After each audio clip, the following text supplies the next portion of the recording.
13 states, 91 million Americans are facing a weekend of treacherous cold, ice, and snow. And this is how it looks. This week, Arctic air washing down over this country in waves, wave after wave. And as ABC's Steve Osunsami tells us, it's not over yet. Steve.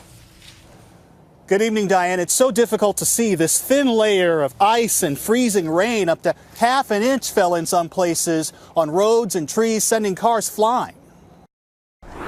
Today it was one wreck after another. Outside Knoxville, a state trooper slid off the road. The fire truck racing to assist him flipped on the ice and crushed his car, and he died of a heart attack. In southern Indiana, a bus carrying a women's track team rolled over after the driver lost control, and 4 students were sent to a hospital.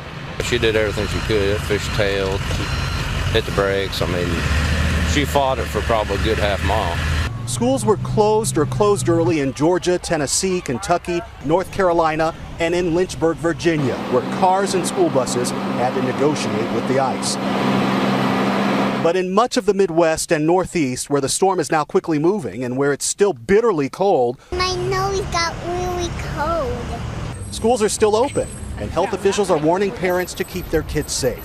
What if your child had been sick before and you go outside and they're having a cough? That might be one of the first signs that you may see that they're having some kind of bad response to the cold air. Here are a few families to really feel for, and a surprise caught on camera. The people who live in this apartment building in Pontiac, Michigan, have had no heat since Saturday and were using their ovens to keep warm. Then, adding insult to injury, the water pipes burst.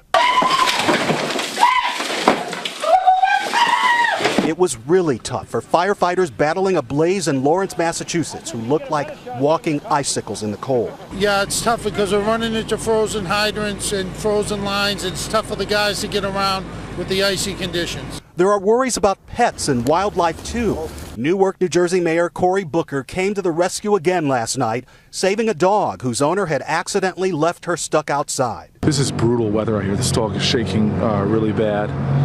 And you just can't leave your dogs out on a day like this and go away. North of the Mason-Dixon line, this extreme cold is expected to last through the weekend at the very least.